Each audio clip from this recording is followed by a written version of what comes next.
नमस्कार दोस्तों, welcome to trade and invest. मैं हूं राजेश कुमार और आज मैं बात करने वाला हूं आप सब एंजल वन के बारे में। दोस्तों, एंजल वन के बारे में आप सबको पता ही होगा कि ये एक ब्रोकरेज कंपनी है और इसका जो मेन काम है वो है हम जैसे रिटेल इन्वेस्टर्स को या जो भी इन्वेस्टर्स है, ट्रेडर्स है, उनको एक प्लेटफॉर्म प्रोवाइड करना जहाँ पे वो शेयर्स का ट्रांजेक्शन कर सकते हैं, खरीद सकते हैं, बेच सकते हैं। तो एक बार यहाँ पे हमको शॉर्ट में दिख रहा, हम देख लेते हैं कि क्या क्या सर्विसेज देते हैं। ब्रोकरिंग का सर्विस करती है, रिसर्च भी प्रोवाइड करती है, जो कि कुछ रिसर्च पेड भी होता है, कुछ फ्री भी होता है। तो पेड रिसर्च से भी इनको थोड़ा बहुत पैसा आ जाता है। उसके बाद दोस्तों जो मार्जिन प्रोवाइड करते हैं, तो उस मार्जिन पे ये लोग थोड़ा इंटरेस्ट चार्ज करते हैं। यानी अगर मान लीजिए आपके पास सिर्फ 100 रुपये है, अगर आप 1000 रुपये का ट्रेड करना चाहते हैं तो बाकी 900 रुपये आपको देगी, लेकिन 900 रुपये के बदले आपको उसमें थोड़ा इंटरेस्ट पे करना पड़ेगा। तो वो भी एक टाइप का इनका इनकम सोर्स बन जाता है। वहीं अगर इनके क्लाइंट को देखें तो इनका जो क्लाइंट है मेनली रिटेल इन्वेस्टर्स के ऊपर ही फोकस किया हुआ है। और वहीं पे अगर हम इनके एक्टिव क्लाइंट बेस देखें तो वो लगभग 36.2% ऑफ टोटल क्लाइंट है, जो कि अगर पूरे इंडस्ट्री का देखा जाए तो टोटल क्लाइंट का 36.4% है। तो लगभग बराबर ही है, जितना इंडस्ट्री का है उतना इसके बराबर भी है। अगर हम मार्केट शेयर का देखा जाए तो टोटल जितने भी ट्रेडर्स हैं, जितने भी इन्वेस्टर्स हैं जो डीमैट अकाउंट होल्ड करते हैं, उनमें से लगभग 11% का मार्केट शेयर इनका है, जो कि थोड़ा सा इंप्रूव हुआ है। जो कि पिछले क्वार्टर में पिछले ईयर में ओनली 10.10% था, लेकिन अब बढ़ के वो 11.20% हो गया। यानी अच्छा खासा ये ग्रोथ ये भी दिखा रही है। और दोस्तों अगर हम इंडिया में देखें तो इंडिया में सिर्फ 5 to 6% लोग ही अभी स्टॉक मार्केट में ट्रेड करते हैं, जबकि वहीं बाकी कंट्रीज का देखा जाए तो काफ़ी हाई है, 15-20% तक है। तो उस अगर हम एरिया से देखने का ट्राई करें तो काफ़ी अच्छा खासा ग्रोथ एंजल वन अभी ले सकती है। अब इनका रेवेन्यू ब्रेकअप एक बार देख लेते हैं कि किस किस सेगमेंट से कितना कितना आता है। तो ग्रॉस ब्रोकिंग, जो अल्टीमेटली जो ब्रोकिंग का बिजनेस है, उससे 68% का बिजनेस आता है। तो दोस्तों हमको पता भी है कि इनका मेन बिजनेस ब्रोकिंग का है, तो ब्रोकिंग सेक्टर से ही इनको 68% आएगा। इंटरेस्ट ऑन डिपॉजिट्स, अगर कोई इनके पास डिपॉजिट रखता है या फिर इनसे कोई लेता है तो उससे कितना इंटरेस्ट आता है, तो वो 16% इनके रेवेन्यू का होता है। एंसिलरी ट्रांजेक्शन, जो भी फीस जो भी होता है उसके लिए, उससे उनको 7% का रेवेन्यू आता है। डिपॉजिटरी, जो कि NSDL CDSL से होता है, जब आप कोई भी स्टॉक्स खरीदते हैं तो वो आपके पास जमा नहीं होता, ना ही एंजल वन के पास जमा होता है, वो जमा होता है डिपॉजिटरी के पास। तो उस डिपॉजिटरी से भी इनको 6% का, आप कमीशन बोल सकते हैं, कुछ भी बोल सकते हैं, वो इनको इनकम आता है। डिस्ट्रीब्यूशन का 1% आता है और बाकी जो अदर्स है उसमें 2% आता है। जो ब्रोकिंग है, ब्रोकिंग सेगमेंट का भी यहाँ पे उन्होंने स्प्लिट करके दिया है कितना कितना आता है। तो यहाँ पे बहुत इंटरेस्टिंग चीज़ हमें दिख रहा है कि जो FNO है, फ्यूचर एंड ऑप्शंस, उससे 82% आता है, कैश मार्केट से सिर्फ 13% आता है, कमोडिटी से 4% आता है और करेंसी से 1% आता है। तो अगर यहाँ पे देखना चाहूँ तो इनका future and option majority concentration रखा है जो इनका रेवेन्यू का है। तो अगर फ्यूचर एंड ऑप्शन को धीरे धीरे अगर हम लोग देखा जाए कि जो सेबी है और जो इंडियन जो गवर्नमेंट है वो भी धीरे धीरे ऑप्शंस को डिस्करेज कर रहे हैं, तो अगर फ्यूचर ऑप्शंस में अगर ट्रेडिंग कम होता है तो इनका रेवेन्यू भी कम हो सकता है। लेकिन क्योंकि हमारा मार्केट बहुत ही बड़ा है, ये धीरे धीरे ग्रो करते ही रहेगा, तो इसको मिला के हम एक एडजस्टमेंट करके देख सकते हैं कि ओवरऑल एंजल वन का ग्रोथ अभी भी अच्छा खासा हो सकता है। बस हमें ध्यान रखना है कि फ्यूचर ऑप्शंस में बहुत ज़्यादा गिरावट अगर आता है तो इस कंपनी के रेवेन्यू में भी इफेक्ट पड़ सकता है। तो आप अगर इस स्टॉक में इन्वेस्ट करना चाहते हैं तो इस नंबर को बार बार ट्रैक कीजिएगा। अभी Q4 का रिजल्ट आने वाला है, तो उसमें इस नंबर को ट्रैक करना बहुत ज़रूरी होगा। साथ ही साथ हमें ये भी ट्रैक करना होगा कि उसके एक्टिव क्लाइंट बेस कितने हैं, क्योंकि मान लीजिए बहुत लोग ऐसे होते हैं जो डीमैट अकाउंट खोल लेते हैं, 1 महीने 2 महीने ट्रेड करते हैं और लॉस हो जाने के बाद वो ट्रेडिंग करना बंद कर देते हैं, तो वो अकाउंट ऐसे ही वेस्ट पड़ा होता है। तो हमें हमेशा ध्यान रखना है कि एक्टिव क्लाइंट कितने। ये हमने सिंपली इस कंपनी का ओवरव्यू समझ लिया, काम क्या करती है, कैसा है। अब इससे कुछ नंबर्स को देख लेते हैं कि नंबर कुछ सही दिखाता है कि नहीं। तो अगर मार्केट कैप देखें तो ओनली 9859 करोड़ का है, लगभग 10,000 करोड़ का है। तो ये मिड कैप कंपनी में हम इसको बोल सकते हैं। अगर इसका हाई और लो देखें तो ये लगभग 2000 तक इसने हाई टच किया था और लो इसने रिसेंटली 999 यानी 1000 का लो किया था, यानी अपने हाई से 50% करेक्ट हो चुका है। प्राइस टू अर्निंग अगर देखूँ तो 11.9 पे मिल रहा है, काफ़ी रीजनेबल वैल्यूएशन पे मिल रहा है हम लोग को। बुक वैल्यू अगर देखें तो 226 है। डिविडेंड यील्ड बहुत ही तगड़ा मिल रहा है, 3% का। दोस्तों ये फ्यूचर में मुझे ऐसा लगता है कि ऐसी कंपनी बनेगी जो रेगुलर डिविडेंड देते रहेगी। और साथ ही साथ इसमें हम देख सकते हैं कि इसका फेस वैल्यू 10 है। तो अगर फेस वैल्यू 10 है तो फ्यूचर में ये भी पॉसिबल है कि या तो हमको बोनस मिल सकता है या स्प्लिट मिल सकता है। और क्योंकि स्टॉक का प्राइस काफ़ी हाई चल रहा है तो बहुत ज़्यादा चांसेस है कि फ्यूचर में, अभी तो नहीं, हमको बोनस मिल सकता है। वहीं पे अगर इन दो इंपॉर्टेंट नंबर्स को देखें, ROE ROC, तो वो दोनों ही 20 के ऊपर है, देख सकते हैं। रिटर्न एंड इक्विटी 46% है, रिटर्न ऑन कैपिटल एम्प्लॉयड 35% है, जो कि बहुत ही स्ट्रॉन्ग नंबर है दोस्तों।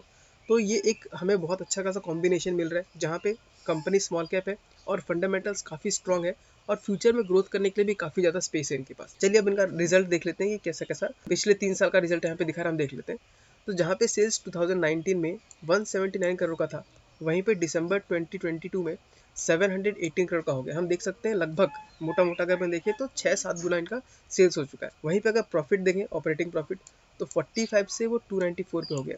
यहाँ भी हमें काफी अच्छा खासा जंप दिख रहा है, कम से कम 7 गुना का जंप हमें यहाँ पे भी दिख रहा है। अगर ऑपरेटिंग प्रॉफिट मार्जिन देखें तो हेल्दी मार्जिन सस्टेन करती है भी 25% से 41%। तो ये हमको दिख रहा है कि इसका ये बिजनेस बहुत ही स्ट्रॉन्ग है, बहुत ही अच्छा है, क्योंकि 25% का मार्जिन ये सस्टेन कर पा रही है। वहीं पर अगर हम प्रॉफिट बिफोर टैक्स देखें तो 36 करोड़ से वो 302 करोड़ पे हो गया, यानी लगभग ये भी 10 गुना हो चुका है। नेट प्रॉफिट अगर देखें तो वो 27 से, यानी टैक्स वैक्स काटने के बाद अगर हम नेट प्रॉफिट देखें तो 27 करोड़ से 228 करोड़ पे आ गया। ये लगभग हमारा 8 या 9 गुना के। अगर हम अल्टीमेट चीज देखें, इसका नेट प्रॉफिट अगर देखें तो 27 से 228 आ गया। और फाइनल चीज जो कि बहुत इंपॉर्टेंट होता है किसी भी स्टॉक को आगे बढ़ाने के लिए, वो है अर्निंग पर शेयर, ईपीएस। तो अगर ईपीएस देखें तो 3 रुपए से 27 रुपीज पे आ चुका है। मतलब इसमें अच्छा खासा हमको 9 टाइम्स का ग्रोथ दिख रहा है दोस्तों। 3 साल में 9 टाइम्स उसका ईपीएस ग्रो कर चुका है। तो अगर आपने पीटर लिंच के बारे में थोड़ा भी जानते हैं या उनके बुक्स को पढ़ा है, तो आपको इतना बात सब समझ में आ जाएगा आराम से कि कोई भी स्टॉक प्राइस जो है वो हमेशा अर्निंग पर शेयर को फॉलो करती है। अगर अर्निंग पर शेयर घटता है तो स्टॉक का प्राइस भी घटेगा, अगर अर्निंग पर शेयर बढ़ता है तो स्टॉक का प्राइस भी उसको फॉलो करेगा ही करेगा। तो हम देख सकते हैं कि पिछले 3 सालों में ईपीएस जो है वो 9 गुना बढ़ गया है, यानी 3 रुपए से 27 लगभग आ गया, तो 9 गुना मान सकते हैं। तो एक बार देखते हैं स्टॉक ने वैसा परफॉर्मेंस दिया है कि नहीं दिया है। चलिए यहाँ मैंने आपका चार्ट निकाल लिया है और 2019 से ही मैं एक बार देख लेता हूँ। ओके, 2020 से हम लोग को डाटा अवेलेबल है क्योंकि तब उसका आईपीओ आया होगा। तो 2020 में इसका प्राइस चल रहा था 270 और वहां से इसने हाई लगाया लगभग 6 गुना का। इसने 609% का रिटर्न दिया, नहीं लगभग 7 गुना पैसा आपको रिटर्न दे दिया। तो हम देख सकते हैं दोस्तों कि ईपीएस तो बढ़ा है आपका 9 गुना, लेकिन स्टॉक सिर्फ 6 गुना ही बढ़ा है। अल्टीमेटली अगर देखें तो वहां से और डाउन होने के बाद असल में 6 गुना भी नहीं है, अभी ये सिर्फ 4 गुना पे बैठा हुआ है। यानी अभी भी चांसेस हमें ये है कि हमको ये 5 गुना और हमें पैसा रिटर्न करके देख ले।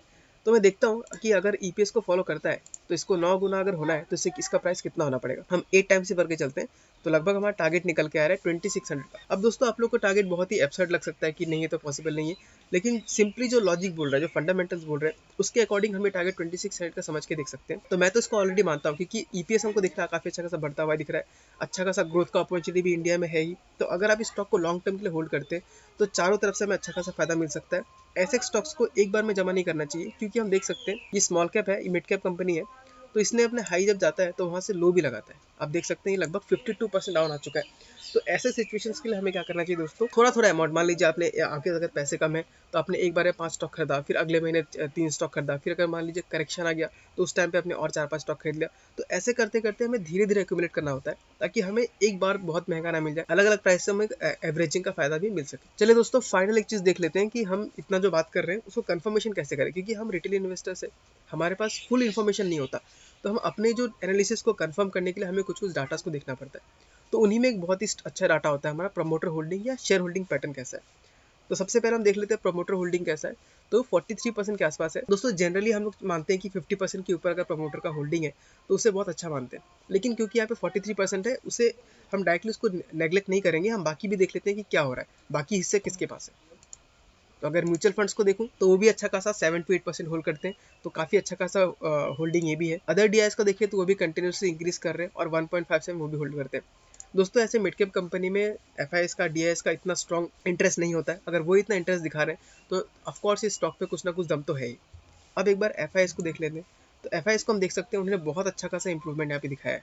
जहाँ पे आपका सितंबर में 4% था, अभी 17% आ चुका है, यानी कंटिन्यूसली एफआईएस अपना स्टेक बढ़ा रहे हैं। तो अगेन ये हमें कंफर्मेशन देती है कि जो स्मार्ट मनी है, जिनके पास बहुत ज़्यादा रिसर्च करने का पैसा है, बहुत ज़्यादा अच्छे से रिसर्च करते हैं, वो खुद इस कंपनी में अपना स्टेक बढ़ा रहे हैं। तो ये हमें एक कॉन्फिडेंस देती है। वहीं पर अगर हम रिटेल का देखें तो रिटेल इन्वेस्टर्स का जहाँ पहले 43% था, वहाँ पे आके 29% पे हो गया। यानी हम जैसे जो रिटेलर्स हैं वो इस स्टॉक को बेच रहे हैं। तो असल में मैं तो कहूँगा कि इसको बेचा नहीं जा रहा है, इसे छीन लिया जा रहा है। जब प्राइस यहाँ से फॉल करना स्टार्ट करता है तो वही मौका में रिटेलर्स लोग बेच देते हैं और वहीं पे उसे बाय करते हैं एफआईएस, डीआईएस। तो दोस्तों हमें कुल मिला के दिख रहा है कि स्टॉक काफ़ी बढ़िया है, इस स्टॉक को लिया जा सकता है। और मैं डिस्क्लेमर ये भी दे देना चाहता हूँ कि ऑलरेडी मैं स्टॉक होल्ड करता हूँ, लगभग मैंने 1100 के पास एवरेजिंग भी किया हुआ है।